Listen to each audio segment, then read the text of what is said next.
Okay, check it out. I'm going to show you how to fix a fret edge that is catching the high E string. That means there's a little bit of opening underneath the edge of the fret, and see what happens? The string gets caught underneath the fret, and then, yeah, so, yeah. All right, so we're going to use some liquid Loctite here. You can use Crazy Glue. I just find this at Home Depot. That's why I use this. And I use liquid because it runs really fast and it beads up and it'll catch quick.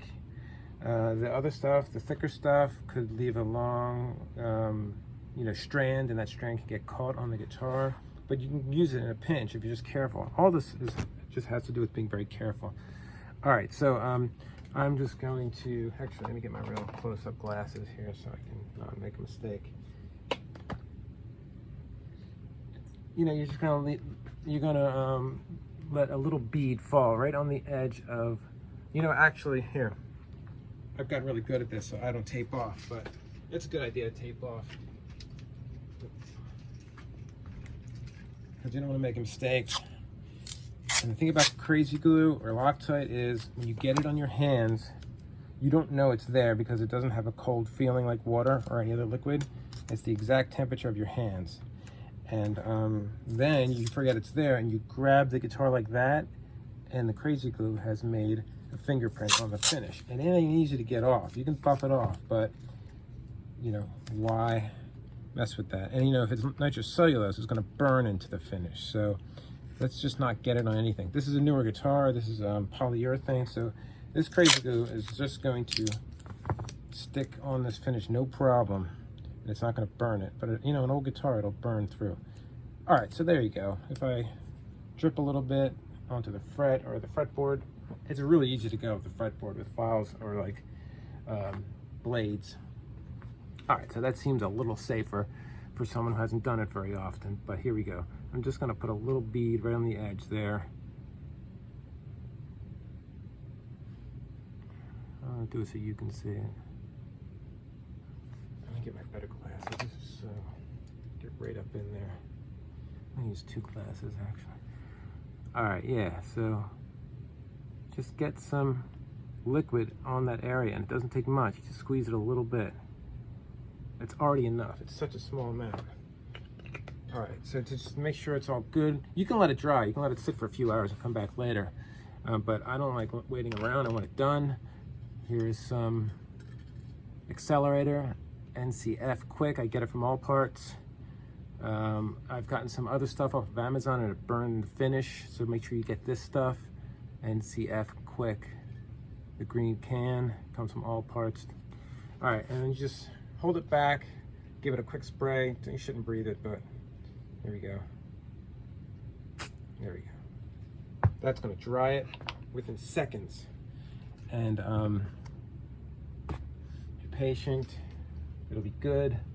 Let's get a little blade or something so we can touch it, see if it's dry yet. Yeah, it's already dry. All right. That, if you're careful with it, you may not have to do any sanding or buffing. Just move on and play the guitar. But let's do a little bit because I can feel a little bit there already. Yeah, so let's get that perfect. I'm gonna use a little file. I got these little metal files that I like because they're really fine. And it's a triangle thing. So you're just careful, you just go, pass it over a few times, take off any hard edges. You start hearing it really scrape, then you know you've gone past the Crazy Glue. You're starting to hit the fret or the binding. You can slide this across the binding and not even scratch it. If you're just real light touch, I'm not pushing at all, really. I'm letting the teeth of the tool just take the high parts of the Crazy Glue down. I think that's perfect, honestly. You can even get in there with some 600 grit sandpaper. If you made it look horrible, if you put some scratches in it, here, well, some emery cloth, and just go like that, And if you don't like the mottled look, you want it to look real shiny, you get some mirror glaze or some scratch out from Pep Boys or AutoZone, and then take a rag, put some of it on the rag and go like this, and it will shine up. It's shining up even with like the residue of other stuff on here, other compounds that I've used, and it is shiny. And look at that, I cannot get it to stay on there now. I just filled the gap. And then, you know, if you didn't fill it enough, let's put some more in there.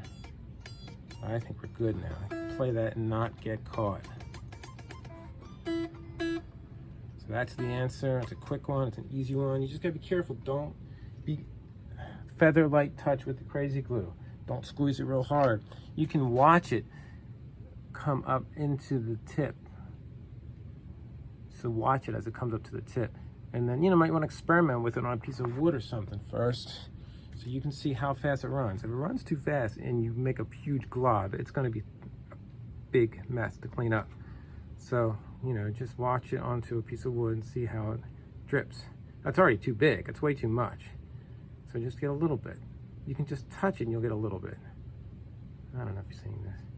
Just get a little bit going, and that's enough to get into the fret there. And then you can let it dry if you don't have the accelerator. You can get accelerator from the hobby shops as well. Just test it on the back of the guitar. Just make sure it doesn't burn into it. But I don't know. I say get this stuff here, and that's it. It's that simple.